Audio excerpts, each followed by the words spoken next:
तो गाइस जब से मैं केदारनाथ से आई हूँ तब से मैं हमारी कोई ब्लॉग नहीं गया है और ब्लॉग भी नहीं आया होगा। तो मैं बताती हूँ आपको, सागर बिल्कुल भी मेरा कहना तो मान नहीं रहा है बिल्कुल भी। और क्या कहते हैं, गलत बात नहीं, सच बोल रही हूँ। तो गाइस मैं इसलिए नहीं बना पा रही थी क्योंकि हमारी तो थकान ही नहीं उतर रही थी, तो हम क्या ही बनाते ब्लॉग। कुछ भी थकान वकान नहीं उतरी थी। एक तो ऑफिस जाना था और फिर ऊपर से हमारी थकान वकान उतरी नहीं थी गाइस, तो इसलिए हमारा ब्लॉग नहीं आ रहा था। लेकिन अब कोशिश करेंगे कि हम डेली ब्लॉग डालें, डेली आएगा हमारा ब्लॉग। तो एक तो गर्मी इतनी हो रही गाइस, बहुत ज़्यादा गर्मी हो रही है जिसकी कोई हद नहीं। घर आती हूँ, घर आके किचन में घुस जाती हूँ, उसमें और ज़्यादा गर्मी लगती है, चक्कर आ रहा है बहुत ज़्यादा। मतलब बहुत ज़्यादा प्रॉब्लमें हो रही है आजकल। और ये मेरे साथ ही नहीं, काफ़ी लोगों के साथ हो रही है। मैंने कई लोगों से, मेरे को कई लोगों ने बताया भी कि ऐसा ऐसा होता है, क्योंकि गर्मी ज़्यादा है तो गर्मी में हो जाता है ये सब। तो अब मैं ये कहना चाह रही हूँ कि हमारे ब्लॉग लगभग लगभग डेली आएंगे। और गाइस मैंने सागर को आज ना एक चीज़ के लिए बोला था और मैं अभी दिखाती हूँ, देखना। तो गाइस मैंने इससे पूछा, मैंने कहा बच्चों को तूने खाना दिया? तो इसने खाना तो दिया है। मैंने कहा पानी दिया? तो इसने बोला हाँ पानी दिया है। तो मैंने इसको बोला, मैंने कहा खीरा काट के दिया? तो गाइस इसने सारे दिन बच्चों को खीरा नहीं दिया था। और क्यों नहीं दिया था मैं पूछती हूँ, क्यों नहीं दिया था भाई बच्चों को खीरा? क्यों? तेरे को सारे दिन खाना नहीं दूं मैं? बाजरा खाते रहते हो। बाजरे से पेट भर जाता है तेरा, सिर्फ खाने से पेट भर जाता है। तो अभी क्यों गया था तू गोलगप्पे खाने? गोलगप्पे नहीं खाने गया था, चाउमीन खाने गया था। हैं? चाउमीन खाने गया था। चाउमीन खाने गया था? तू तो गोलगप्पे खा के आ रहा था। देख, इसका मतलब मैंने तेरी सच्चाई उगलवाई, तू चाउमीन खा के आया है। और चाउमीन से इतनी पानी की प्यास लगती है, अब तू खाना भी नहीं खाएगा, ये पक्का पता है मुझे, ठीक है? और तूने बच्चों को भूखा रखा, तो बिल्कुल भी मेरे को ये पसंद नहीं है। बच्चों को भूखा रखना चाहिए, रखना पसंद नहीं है मुझे सागर। मैंने बोला था कि मैं वो खा के आऊंगा। क्या खा के आएगा? चाउमीन। और आप लोगों के 5-4 टॉपी खा लिया आपने? मेरे लिए तो लाया था। मैं पूछ रहा हूँ मैं।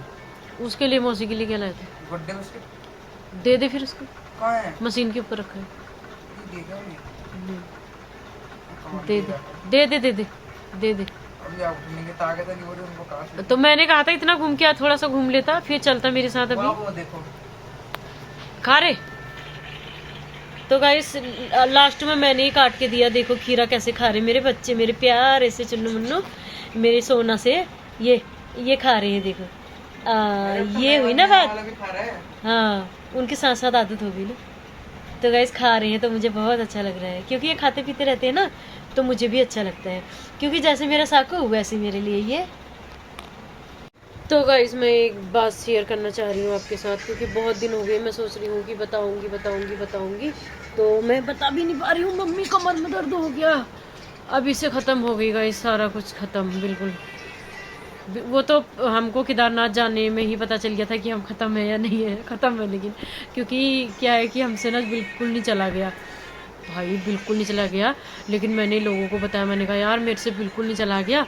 तो ऑफिस में तो लोग बोल रहे यार चढ़ाई भी तो कितनी खड़ी है। मैंने कहा हाँ, मैं तो खुद देख के आई हूँ कि केदारनाथ की चढ़ाई ना बहुत खड़ी वाली चढ़ाई है। पर कई कई लोग गए हैं ऑफिस से, तो बोलते हैं कि हाँ वहाँ की चढ़ाई सच में ही खड़ी खड़ी है।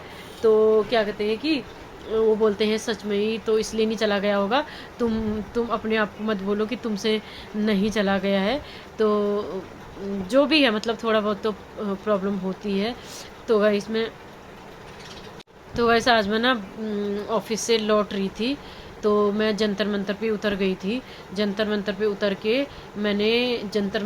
के मैं एक, पर वो थोड़ी ना हंसी वाली बात है गाइस, मैं बताती हूँ आपको। और सागर भी हंसेगा, पता नहीं साकू को आएगी नहीं आएगी। साकू एक बात बताऊँ, मैं सच बता रही हूँ, सीरियसली होता है। अभी से क्या हंस रहा, अभी तो सुन तो ले पूरी बात। मेरे को इतनी वो आई ना उस बंदे को देख के, उस बंदे ने यार सच में मतलब इतना, उल्टी बस खाने के टाइम पे याद मत दिलवा दी। क्या?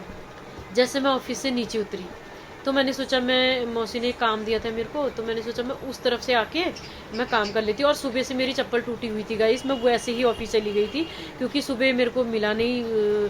मोची अंकल खाना खा रहे थे सुबह, तो उन्होंने बोला कि 10 मिनट रुको। 10 मिनट रुकने का टाइम तो बिल्कुल था नहीं मेरे पास, तो मैं रुकी नहीं बिल्कुल भी। तो मैं सीधे चली गई। मैंने सोचा कि ऑफिस में करूँगी। नीचे उतर के काम इतना आ गया कि मैं ऑफिस में कर ही नहीं पाई। तो फिर मैंने क्यू फिक्स मंगाया था एक सर से, तो क्यू फिक्स तो लेके आए थे लेकिन उससे चिपका नहीं। तो मैं फिर जब शाम को उतरी ऑफिस से, तो मैं पीछे की तरफ गई, अपने ऑफिस के पीछे की तरफ से निकली। तो मुझे कुछ काम भी था, मैंने सोचा वो भी हो जाएगा। और मेरा चप्पल भी जुड़ गया, वहाँ पे मोची अंकल थे एक, तो मैंने उनसे अपना चप्पल जुड़वा लिया। बाकी मैं पैदल पैदल आ रही थी।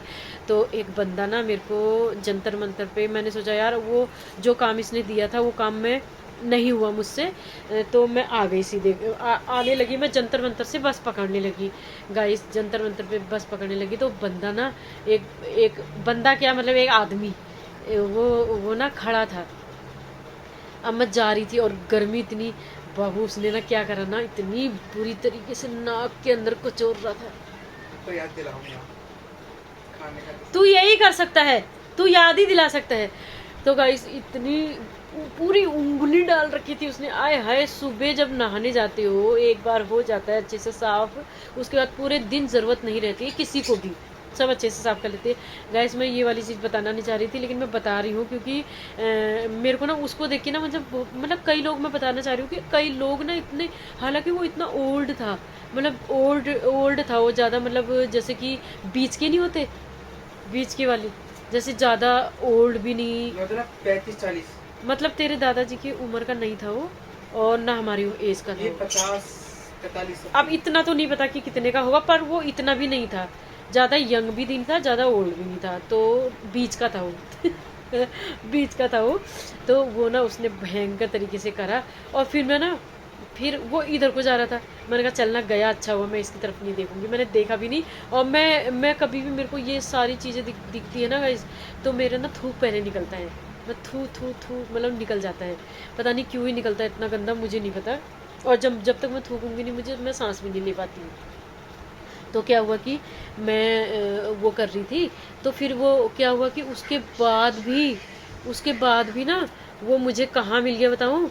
वो जब जिस बस में मैं चढ़ रही थी सागर, जिस बस में मैं चढ़ रही चढ़ थी, गया। वो दलिद्दर भी चढ़ गया उसी में। आय हाय। और जब मैं, पता क्या, वो जब उसी में चढ़ गया, तो मैं वहाँ पे वो लेने गई नहीं, टिकट लेने, क्योंकि वो वहाँ पे खड़ा था, मैं टिकट लेने गई नहीं। उसको देख के मैंने कहा फिर देखना पड़ेगा इसको। और फिर गाइस फिर क्या हुआ, फिर मैं ना आगे कोने पे एक सीट मिल गई मुझे, मैं उसमें बैठ गई। आना ही कितना होता है, 5 मिनट का रास्ता है। तो फिर वो जैसे मैं शिवाजी ब्रिज पे उतरने लगी तो पीछे से आने लगा, मैंने कहा साइड होना जरा, तो साइड तो बेचारा हो गया। और उसके ना हाथ में, गलती से हाथ में मेरे ना ये कोनी लग गई। हाय राम सागर। जैसे उतरी बस में से, मैंने कहा कब मैं घर जाऊं और कब मैं नहाऊं, कब मैं घर जाऊं और कब मैं नहाऊं। मैं तो सीधे आई गाइस घर, और घर आते ही मैंने 1 मिनट भी नहीं लगा, बैग बाहर ही फेंका, नहाने गए। तब भी नहाने गई मैं आज। पता चल गया क्यों गई, तो इसलिए मैं सीधे गुसल खाने में घुसी, नहा धो के तब जाके मैंने 4 बार साबुन लगाया, तब जाके मुझे आराम मिला। मतलब कहने का मतलब है गाइस, मैं आपको इसलिए बता रही हूँ, कभी कभी ऐसे लोगों से भी पाला पड़ जाता है जिंदगी में, ऐसे लोग भी टकरा, हाँ पाला ही पड़ना हुआ फिर वो। तो ऐसे लोगों से भी टकरा जाते हैं कभी कभी ज़िंदगी में, कि बिना वजह की जो पंगाबाजी कर लेता है या पंगा देता है।